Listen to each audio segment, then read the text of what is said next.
Buenas tardes y bienvenidos al Mundo de los Microbios, el podcast en español de la Sociedad Norteamericana de Microbiología. Yo soy el Dr. Max Brito, anfitrión de este podcast, y profesor de Medicina e Infectología de la Universidad de Illinois en la ciudad de Chicago, en los Estados Unidos. Pueden descargar el podcast y suscribirse para recibir alertas cuando tengamos nuevos episodios desde su aplicación de podcast favorita, incluyendo Google y Apple Podcast. También pueden tener acceso desde la página de la Sociedad de Microbiología en www.asm.org, por sus siglas en inglés, o digitando en Google o en cualquier buscador la frase "el mundo de los microbios".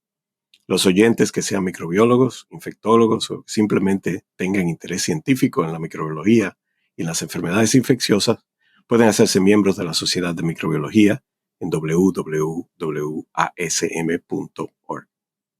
La enfermedad de Chagas, o Trypanosomiasis americana, es una enfermedad infecciosa causada por el parásito Trypanosoma cruzi. La enfermedad tiene mayor prevalencia en áreas predominantemente rurales de América Latina. Se estima que alrededor del mundo hay entre 6 y 7 millones de personas infectadas por el Trypanosoma cruzi. Aunque la enfermedad no tiene una alta incidencia en Estados Unidos y otros países de altos ingresos, los migrantes que residen en esos países y que provienen de áreas donde la enfermedad es frecuente quedan expuestos a la reactivación de la tripanosomiasis crónica cuando están inmunocomprometidos. Por eso es importante para los proveedores de salud conocer la enfermedad y el patógeno, no importa en el país que ejerzan la medicina. Para hablar de este tema, hoy tenemos con nosotros al doctor Andrés Henao. El doctor Henao es colombiano, graduado de la Universidad del Valle. Completó su residencia en medicina interna en la Universidad de Texas Health Sciences Center en San Antonio, Texas, seguido de una subespecialidad en infectología de la Universidad de Colorado en Aurora, Colorado, en Estados Unidos, donde actualmente se desempeña como profesor titular asociado. El doctor Henao es certificado por el Board Americano de Medicina Interna. También sirve como director de la Clínica del Viajero en el Hospital Universitario de Colorado. Su interés científico se centra en el estudio de factores de susceptibilidad del hospedero a infecciones fúngicas, oportunistas y enfermedades tropicales, incluyendo la criptococosis y la enfermedad de Chagas. Andrés, un placer tenerte en el programa. Buenas tardes. Buenas tardes, Max. La verdad, un placer estar aquí y un honor compartir con ustedes y la audiencia. Bienvenido. Muchas gracias. Bienvenido. Este es un tema muy importante, Andrés, porque tenemos muchos suscriptores de América Latina, pero también médicos hispanoparlantes en Estados Unidos que quizás no están muy familiarizados con este tema de la enfermedad de Chagas porque es una cosa que no ven rutinariamente en su práctica diaria. Vamos a comenzar desde lo simple hasta lo más complejo. Hablemos del patógeno y el vector. ¿Cuál es el patógeno de la enfermedad de Chagas? ¿Cuál es el vector y cuál es el ciclo de vida de este parásito? Bueno, es una enfermedad realmente muy interesante y que tiene mucha historia y también tiene muchas implicaciones a nivel de salud pública y afecta principalmente a nuestros países en Latinoamérica. Bueno, es una enfermedad causada por un parásito llamado Trypanosoma cruzi. Esta especie de parásito, hay varias especies que causan diferentes enfermedades con diferentes distribución geográfica, pero al que nos referimos es al Trypanosoma cruzi, que es un parásito hemofagocítico, es decir, que se transmite principalmente por la transmisión de un vector, la mordedura o la picadura de un insecto de la especie Triatomine que se alimenta de sangre. Entonces va muy de la mano de dónde está el vector. Este vector le damos muchos nombres a través de Latinoamérica. En Colombia, en unas regiones de Sudamérica la conocemos como el chinche, la vituna. En el idioma inglés se le conoce como el kissing bug o el bicho pesador. Precisamente por las características de que algunas picaduras están cerca al rostro, cerca a la boca, ¿no? Qué bien. Entonces el parásito es hemofagocítico, cuando pica el parásito, ¿no? Defeca, ¿no? Y entonces ahí comienza el ciclo, entra al cuerpo en cualquier disrupción de la mucosa, ¿no? Exactamente, es bien interesante porque no es a través exactamente de la picadura que entra el parásito en contacto con el hospedero o con la persona. Es simplemente que el parásito toma la picadura, empieza a alimentarse de sangre. Hay un reflejo en el insecto que hace que defeque inmediatamente, muy poco después de alimentarse. Entonces, cerca de la picadura queda la deposición de materia fecal del insecto, que contiene eh, cantidades muy altas de tripomastigotes o tripomastigotes, que es la forma infectiva del parásito. Y en el momento en que nos rascamos, eh, introducimos un poco de ese material en la herida que ha dejado la picadura. Y es así a través que más comúnmente ingresa el parásito.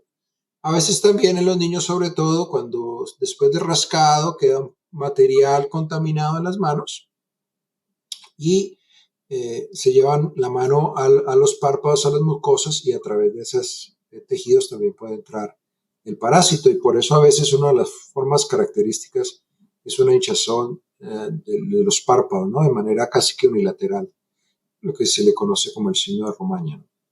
El signo de Romaña, sí, muy importante. Ya no usamos esas, tratamos en la medicina de no llamar a las enfermedades por nombres de personas o nombres de lugares y demás, sino tratar de llamarlo más bien por su composición biológica y demás. Pero esta es una de las enfermedades en que todavía la conocemos muy comúnmente con el nombre de enfermedad de Chagas. ¿Por qué enfermedad de Chagas? Para quizás los oyentes que no tienen, que no han escuchado eso. Sí, es súper interesante la connotación de la enfermedad que tiene muy relevancia ese nombre, ¿no? Pero como tú lo dices, es preferible usar quizá un nombre que no contenga así nombres. Entonces también se le conoce como tripanosomiasis americana, porque es el tipo de tripanosomiasis que vemos en nuestro continente, diferenciándolo de la tripanosomiasis humana africana, que también es otro tipo de tripanosoma, pero que tiene otro vector y afecta solamente países africanos. El nombre viene de un científico médico brasilero, Carlos Chagas, que fue en el año 1909 más o menos, hizo unos estudios hermosísimos de campo, con muy pocos recursos, la verdad, para la época y para el tipo enfermedad, y él mismo describió el ciclo completo del parásito, el papel del vector, las manifestaciones clínicas y la epidemiología. La verdad, un hallazgo increíble para la época, que lo hizo incluso candidato a ser nominado al Premio Nobel de Medicina. Exactamente, aunque no queremos usar nombres, como dijimos al principio, nombres propios, pero hay personas que hay que reconocerle su trabajo, ¿no? Y sobre todo en nuestra América, personas como Carlos Chagas y demás, que así como el doctor Finlay y demás, que fueron héroes anónimos, ¿no? A veces, porque aunque tienen el nombre de la enfermedad, pues quizás no son tan relevantes o tan prominentes como son personas de los países que tienen más recursos, ¿no? Eso es importante hacer la aclaración. Correcto, sí, eso sí es. Dime una cosa, ¿cuál es la epidemiología de la enfermedad de Chagas en el continente americano? Obviamente, ya mencionaste que la tripanosomiasis, que la Chagas es la tripanosomiasis americana, es decir, que afecta el continente. ¿Cuál es la epidemiología acá en el continente? ¿Cuáles son los países de mayor prevalencia y en qué áreas dentro de esos países? ¿Una enfermedad urbana, rural? ¿Cuál es la epidemiología? Sí, es una enfermedad muy relevante. La vemos afectando lo que es el continente americano, sobre todo desde México, pasando por toda Centroamérica y todo la parte de Sudamérica. Eh, Hay incluso con poca frecuencia, pero también se ven casos autóctonos de transmisión acá en los Estados Unidos, pero de muy baja frecuencia. Es una enfermedad rural, predominantemente. Afecta poblaciones muy vulnerables en estado de pobreza. Por eso hace parte de una lista de enfermedades desatendidas. eh, y es también un precursor y persistente de pobreza.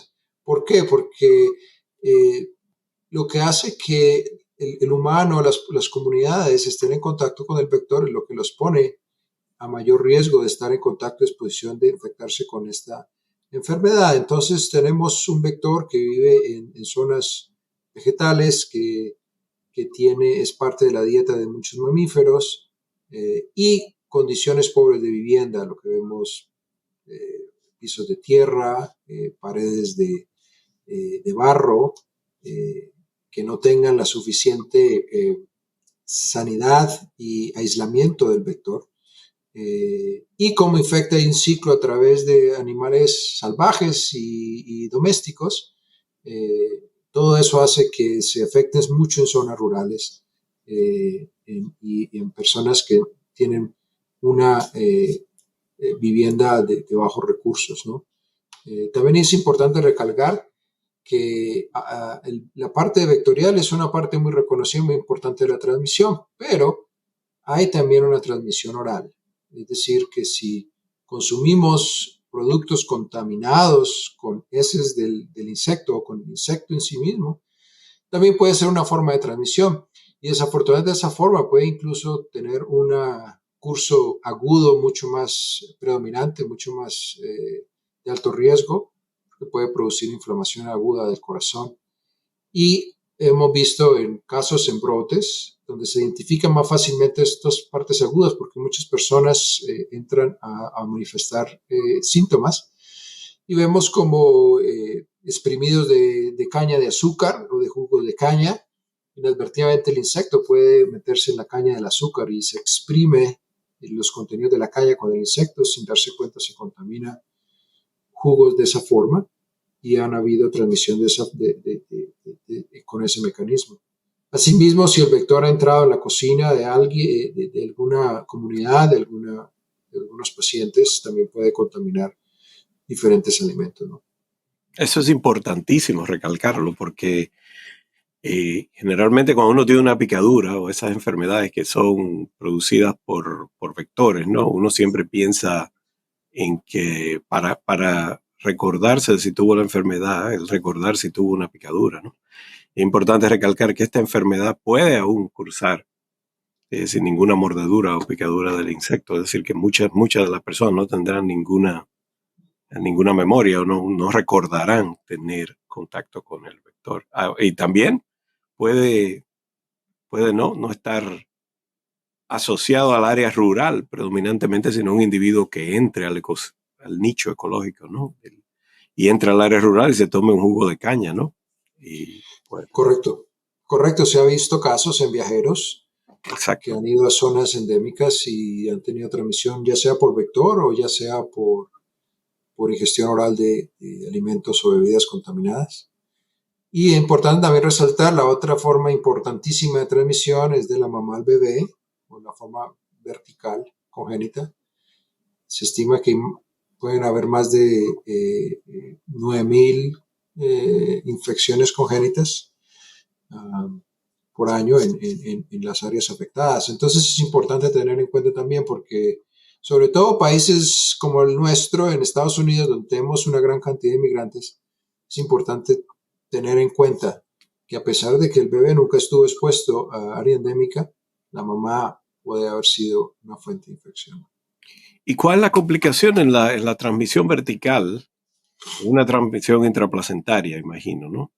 Correcto. ¿Cuál es la complicación, básica del bebé? Es decir, pueden hacer cardiopatías o simplemente se hacen portadores crónicos que luego, cuando son inmunosuprimidos, hay una presentación específica del bebé. Sí, no son específicos, pero puede tener manifestaciones parecidas a otras enfermedades, infecciones congénitas como el TORC, sea similares a lo que puede causar la rubiola y el toxoplasma.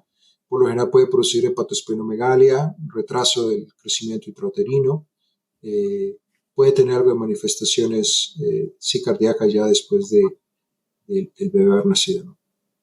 Perfecto. Eso es muy importante porque, ¿y qué en la madre? ¿Puede la madre estar completamente asintomática, ¿no? O tiene que ser una enfermedad como por ejemplo la toxoplasmosis, en donde la transmisión se produce luego, es decir, en el cuadro agudo en la madre, o puede la madre transmitirlo como portador crónico. Sí, desafortunadamente en la enfermedad de Chagas se puede transmitir como portadora crónica sin síntomas, ¿no? Y entonces allí viene la importancia tan crítica del tamizaje, porque pues las mujeres en embarazo, sobre todo en zonas endémicas, no contienen ningún síntoma. Después de que pasa la infección aguda, muchos de los pacientes entran en una fase, lo que llamamos indeterminada, donde no va a haber ningún tipo de sintomatología, eh, ni hallazgos de enfermedad crónica, ¿no? Sobre todo lo que es la cardiomopatía. Interesante, ¿no? Es decir que en términos de tamizaje, hablemos de tamizaje ya que estamos en el tema, ¿no? ¿Cuáles, de esto que acabas de decir, se deriva que hay mujeres que vienen de áreas que son hiperendémicas, que puede ser una buena idea tamizarlas contra la enfermedad de Chagas para dar tratamiento previo al embarazo y demás? ¿Cuáles son las indicaciones, si hay alguna indicación, sobre todo en los países en donde no hay una alta prevalencia? ¿Cuáles son, si existen, algunas de las indicaciones de tamizaje? Bueno, el tamizaje es importantísimo y hay un poco de diferencia en términos de manejo, ¿no? A nivel de Latinoamérica, la Organización Panamericana de la Salud recomienda el tamizaje de mujeres en edad gestante y mujeres en embarazo. Y cada país cuenta con sus protocolos diferentes para manejar ese parte de tamizaje. En los Estados Unidos realmente hay un poco de falta de concientización, un poco sobre la enfermedad y falta un poco de guías. Ha habido un grupo de expertos aquí en los Estados Unidos con interés en la enfermedad que ha escrito recientemente unas guías. Yo tuve el honor de participar en una de ellas donde realmente se recomienda, ¿no? Identificar personas con factores de riesgo, ¿no? Personas que vengan de cesáreas para hacer el tamizaje. Importante la mujer gestante porque se puede ofrecer el tratamiento antes del embarazo. Por lo general el tratamiento no se ofrece, no se recomienda durante el embarazo debido a los efectos adversos y lo poco que se conoce sobre los efectos sobre el bebé. Pero una vez se nace el bebé se puede hacer un proceso de diagnóstico rápido y ofrecer tratamiento inmediatamente se identifique la infección. ¿Qué tal en los pacientes inmunocomprometidos? Por ejemplo, en nuestras clínicas siempre vemos nosotros por acá en Chicago, también allá en Colorado, imagino que es igual. Tenemos una alta población, nuestros hospitales universitarios son safety net, ¿no? Son hospitales donde se atienden mayormente personas en desventajas socioeconómicas, ¿no? Y los migrantes son es una de esas poblaciones. ¿Cuáles son las recomendaciones para tamizar? Gente que va a ser, que se espera que esté inmunocomprometido por quimioterapia o porque va a un trasplante y demás. No, ahí es un área extremadamente importante para tener ventajas sobre la detección temprana y el tamizaje. Hay unas guías de la Sociedad Americana de Trasplante que dan unas pautas para el manejo de Chagas en la parte de antes, durante y después del trasplante. Por lo general se hace un screening del donante, si el donante viene de una zona endémica o tiene factores de riesgo para la enfermedad, para saber así si ese órgano va a tener un riesgo de reactivación en el donante, ¿no? Sobre todo si es de corazón, que es el que conlleva un poco más de riesgo, porque los demás órganos pues puedan tener un riesgo, pero no es tan alto. Y hay manejo una vez el paciente reciba el órgano que pueda hacer que tenga positividad o no, de hacer un monitoreo por intermedio de PCR o de extendidos periféricos para detectar la presencia de parasitemia. Uh-huh. Interesante.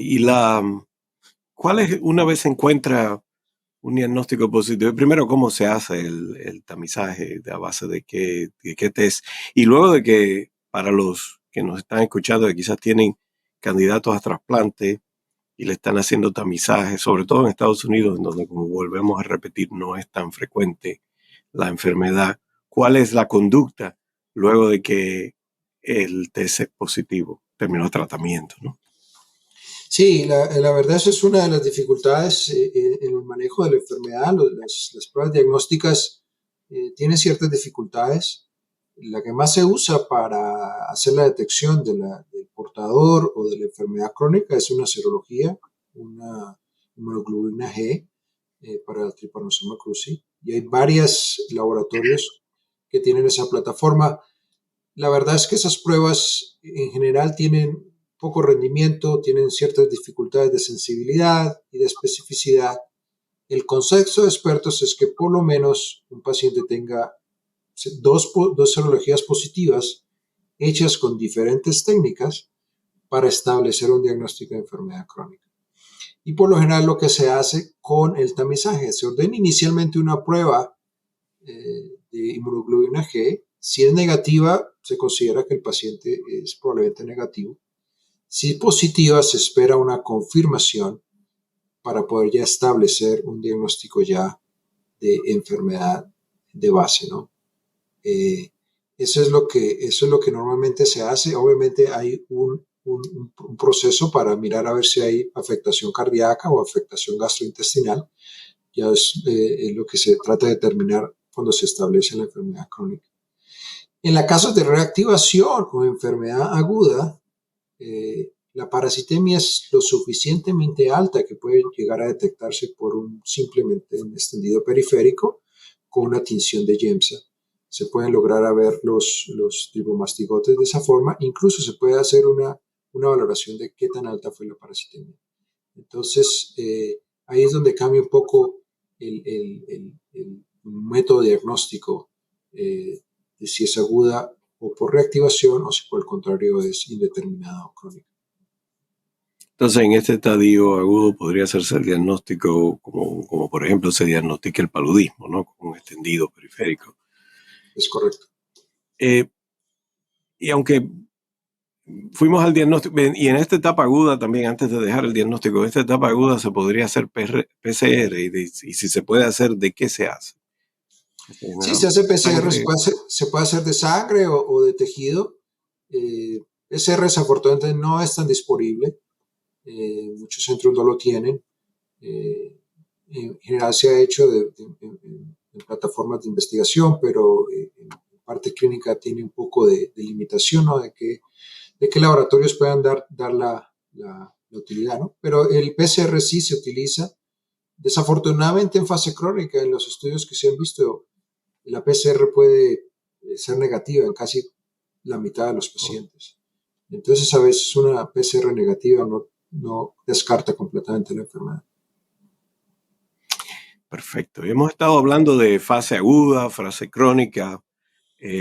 ¿Cuáles más o menos las manifestaciones clínicas en los pacientes que presentan en fase aguda, que generalmente, por lo menos en los de ustedes, los oyentes que practican en medicina en los países de más altos recursos, probablemente no van a ver la fase aguda, a menos que sea una reactivación? Pero para los que nos escuchan del sur global, ¿cuáles son las manifestaciones clínicas más importantes en la fase aguda y cuáles son las manifestaciones en la fase crónica? No, es totalmente correcto. Es importante resaltar, ¿no? que la fase aguda, o cualquiera de estas fases, siempre tiene un contexto epidemiológico. Entonces, la historia clínica viene siendo obviamente fundamental. Mira qué tipo de exposiciones tuvo el paciente, si ha habido una posibilidad de alguna contaminación oral.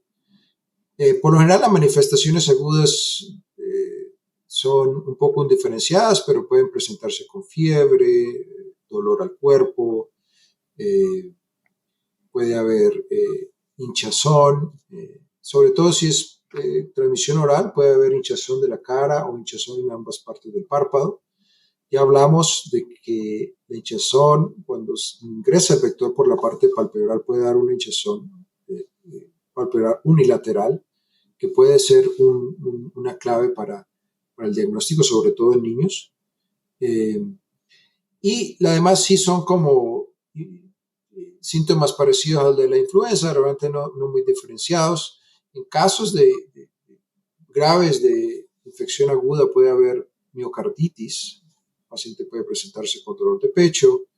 Si es una miocarditis lo suficientemente severa, puede haber una miocarditis fulminante que presente con signos de falla cardíaca. Afortunadamente es raro que eso acontezca, pero se ha descrito muy bien en la literatura.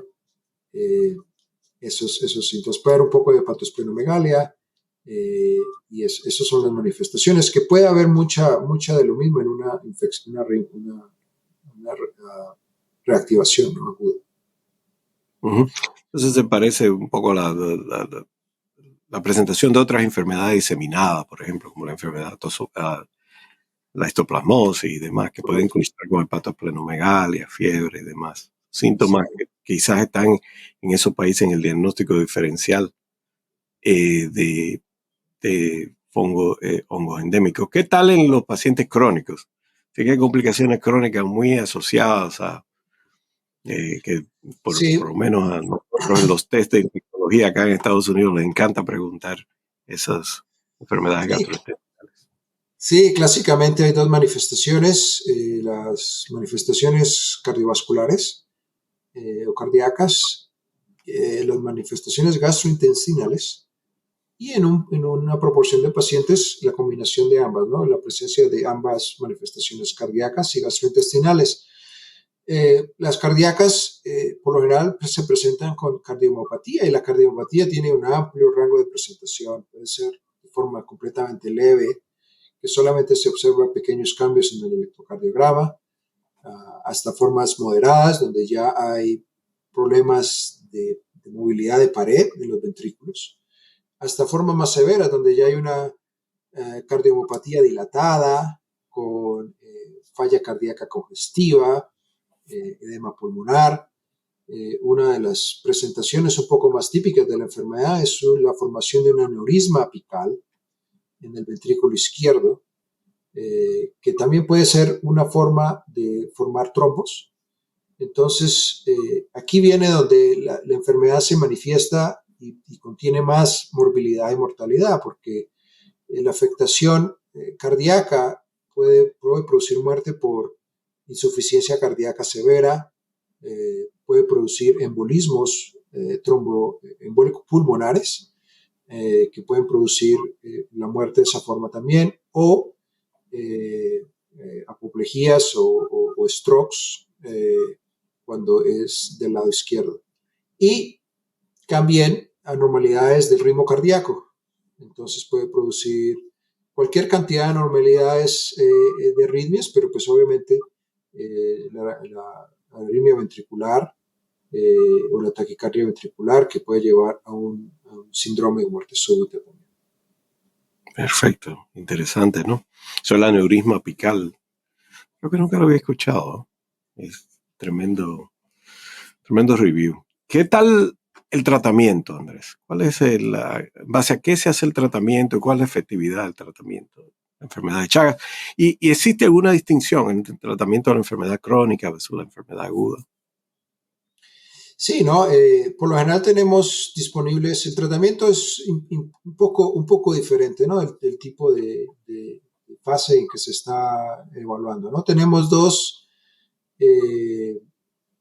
antiparasíticos específicos para la enfermedad que se usan, el Fortimox y el Besnidazole, que se usan con cierta efectividad.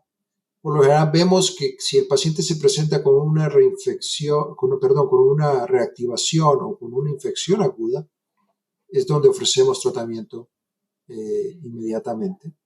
En la fase indeterminada y en la fase ya crónica, cuando hay manifestaciones cardíacas tempranas, va a ver que no hay una consolidación de una evidencia fuerte de ofrecer tratamiento antiparasitario en esas fases, pero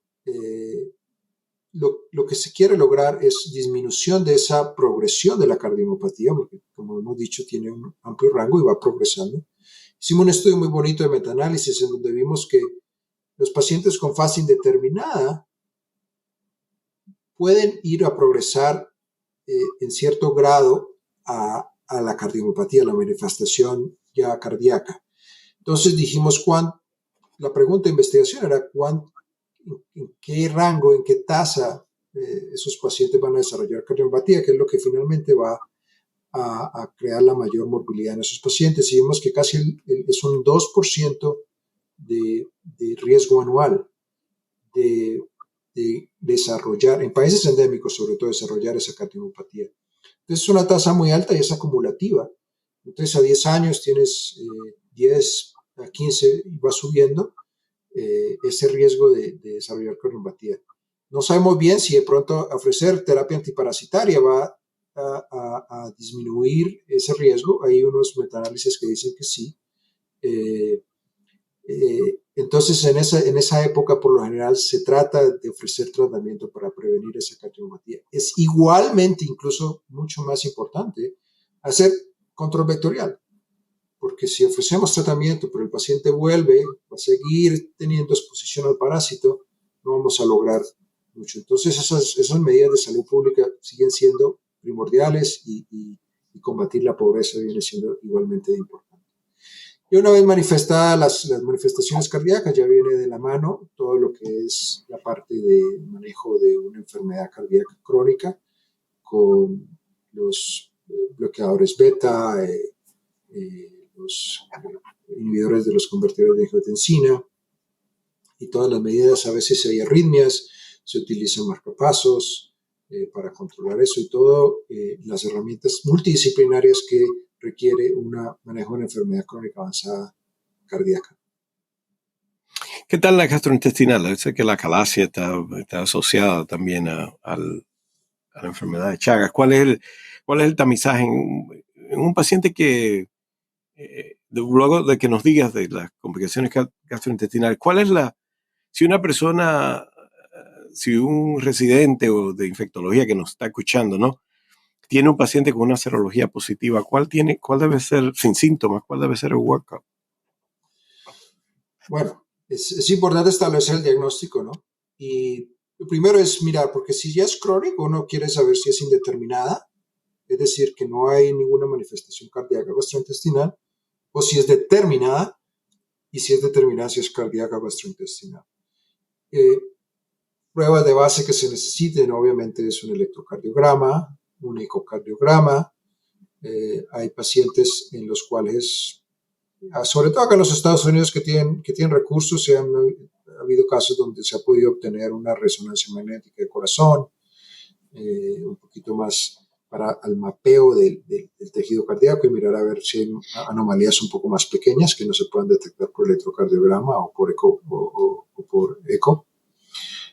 Para la parte gastrointestinal, importante es obviamente la historia clínica y mirar a ver si hay algunas manifestaciones. Por lo general, si la calasia puede no tener ningún síntoma, pero algunas personas puedan tener alguna síntoma de dificultad para tragar o de regurgitación o de llenamiento temprano o dispepsia.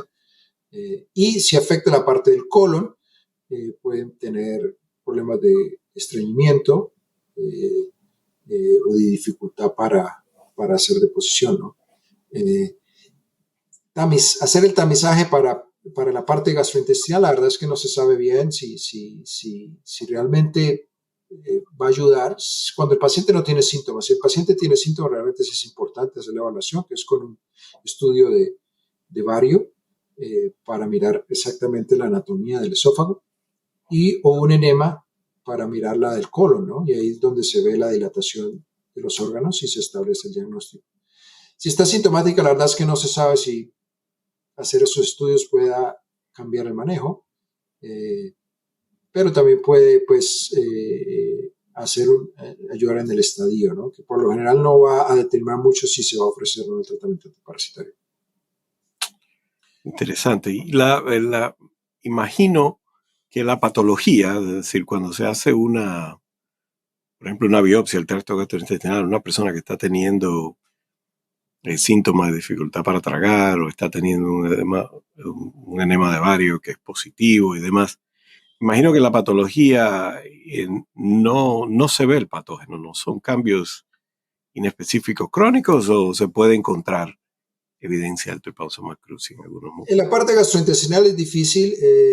Por lo general lo que se logra ver cuando se detecta, que es desafortunadamente no muy frecuente, son amastigotes, que son colecciones inmaduras del parásito en tejido, que se ven claramente en tejido cardíaco, pero muy raramente pues, en tejido gastrointestinal. Lo que se logra ver más es denervación de las fibras nerviosas, un poco de inflamación crónica también en esos tejidos, ¿no?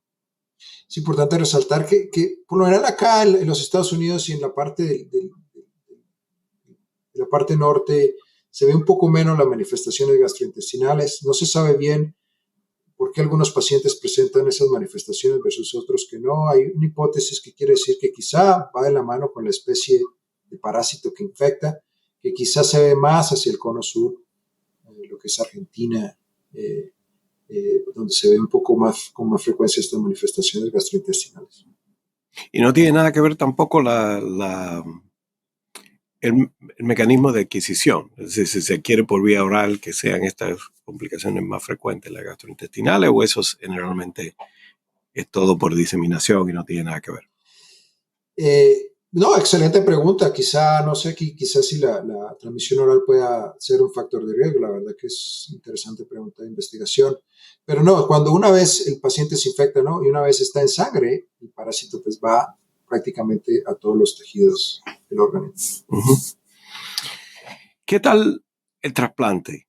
Es decir, en pacientes que tienen, vamos a suponer, una persona que estamos evaluando para trasplante, ¿no? Y resulta que tiene evidencia de enfermedad de tripanosomiasis. Y vamos a hacerle trasplante. ¿Qué se hace en los pacientes que no tienen ningún tipo de síntoma? ¿Se tratan antes del trasplante? ¿Y qué se hace con los órganos trasplantados? En órganos que se extraen de pacientes que vienen de áreas endémicas. ¿Hay alguna conducta específica a seguir? Sí, bueno, están las guías que dan una pauta más o menos cómo va a ser el manejo. En nuestros países, el país con más experiencia en la parte de trasplante por Chagas está en Brasil, donde incluso hay unos centros que tienen un buen número de pacientes que hacen trasplante de corazón, principalmente con una buena proporción de pacientes con enfermedad avanzada. Si es el donante, obviamente se trata de establecer exactamente la cronicidad, y el paciente que hace la recepción de esos órganos necesita una monitoría muy estrecha y un bajo umbral para ofrecer tratamiento. Eso viene pues de la mano del manejo de esos pacientes, ¿no? Ya si el paciente tiene enfermedad crónica y recibe un órgano que va a estar inmunosuprimido, obviamente se logra en el mayor de los casos la posibilidad de tratar antes, ¿no? El tratamiento es relativamente de 2 meses más o menos, pero tiene cierta toxicidad y la tolerancia disminuye con la edad. Entonces hay que mirar esa parte para poder maximizar el tratamiento antes de estar inmunosuprimido. Y una vez el paciente ya recibe el órgano y tenga inmunosupresión, empieza una monitorización igualmente parecida para establecer que no vaya a haber una infección del nuevo órgano. Excelente. ¿Qué tal en las transfusiones sanguíneas? Es decir, ¿hay riesgo de contraer la enfermedad en transfusiones sanguíneas y se le hace algún tamizaje a la sangre de acuerdo a la procedencia geográfica del individuo que dona? Extraordinaria pregunta. Es una forma de transmisión muy efectiva, desafortunadamente. Y la respuesta es sí, hay una tamizaje universal en todo donante de sangre para enfermedad de Chagas, ¿no? Eso ya se estableció, igual que se hace tamizaje para VIH, hepatitis C, se hace también para la enfermedad de Chagas. Uh-huh. Qué interesante, muy interesante conversación, Andrés. Te agradezco, antes te voy a hacer una última pregunta, pero te agradezco mucho que con tanta facilidad y con tanta nos hayas nos hayas elucidado sobre este tema. Pero dime una cosa, me gusta preguntarle a las personas como tú que son exitosas, ¿cuál es el camino que te trajo aquí, donde tú estás? Háblame de ti. Bueno, yo soy latino, colombiano, de Cali. Eh, la verdad, durante mi entrenamiento y vi exposición a muchas enfermedades infecciosas, sobre todo la que era enfermedad por VIH avanzada, tuberculosis, enfermedades tropicales, lo cual como que quedó esa semilla allí de gusto por ese tipo de campo. Y una vez ya aquí con mi entrenamiento en los Estados Unidos, siempre tuve un poco de afinidad por el manejo de poblaciones vulnerables, poblaciones con altos índices de pobreza, marginalizadas, sin voz. Y entonces, enfermedades tropicales, especialmente como Chagas, como que encontraron esos dos intereses, ¿no? La parte de la parasitología y la medicina con esa parte social de servicio, ¿no? Y entonces ahí nació mi gusto por este campo y con el específico por la enfermedad de Chagas. Perfecto. Un último, ¿cuál es muchas de las personas que están suscritas a este podcast son estudiantes en Latinoamérica, ¿no? Que quieren progresar, quieren llegar a donde estás tú, y yo sé que para ti, como es para mí también importante, una mentoría de los estudiantes, lo que vienen detrás nuestro, ¿no? ¿Cuál es el consejo que le darías a una persona, a un estudiante de Latinoamérica que quiere trabajar en investigación de una enfermedad en específico? ¿Cuál es tu consejo? No, bueno, la verdad que para nosotros también es un privilegio, yo lo sé que para ti también, Max, de ayudar a esta nueva generación. Eh, el consejo es alimentar esa curiosidad, ¿no? Lo que más le llama a uno la atención como médico científico es contestar esas preguntas, es tratar de con un grano de arena ayudar al paciente. Entonces hay que darle alimento a esa pasión, a esa curiosidad, como cuando éramos niños y teníamos esa curiosidad infinita que no nos saciaba. Yo creo que eso muchas veces es como lo que nos lleva adelante a hacer conexiones, a encontrar mentores, a sacar esos estudios adelante, porque es esa curiosidad por responder esas preguntas científicas relevantes que finalmente van posiblemente a ayudar de nuevo a los pacientes, porque es por lo que todos estamos en eso. Eso es lo bonito de la investigación, que a veces uno tiene el consultorio el día a día con un paciente y lo ayuda y se siente satisfecho, pero a veces con la investigación tiene la posibilidad de multiplicarse, ¿no? De que si uno logra algún grano de arena, se pueden beneficiar muchísimos más pacientes. Muy importante consejo. Seguir su pasión, tratar de identificar algo que les guste, que le atraiga en el plan científico y seguir por esa vía y no desfallecer. Y que en un momento determinado, si necesitan ayuda, pues así como probablemente te tienen a ti, me tienen a mí, y no duden en contactarnos. Bueno, qué placer, Andrés. El doctor Andrés Henao, colombiano, profesor titular asociado de medicina en la Universidad de Colorado, un médico muy exitoso. Muchísimas gracias, Andrés, por estar con nosotros. Y bueno, que no sea esta la última, sino que vuelvas a estar con nosotros y nuestros oyentes. Yo soy el doctor Max Brito. Este es el podcast El Mundo de los Microbios de la Sociedad Norteamericana de Microbiología. Hasta la próxima. Gracias, Andrés. Gracias a ustedes, muy amables.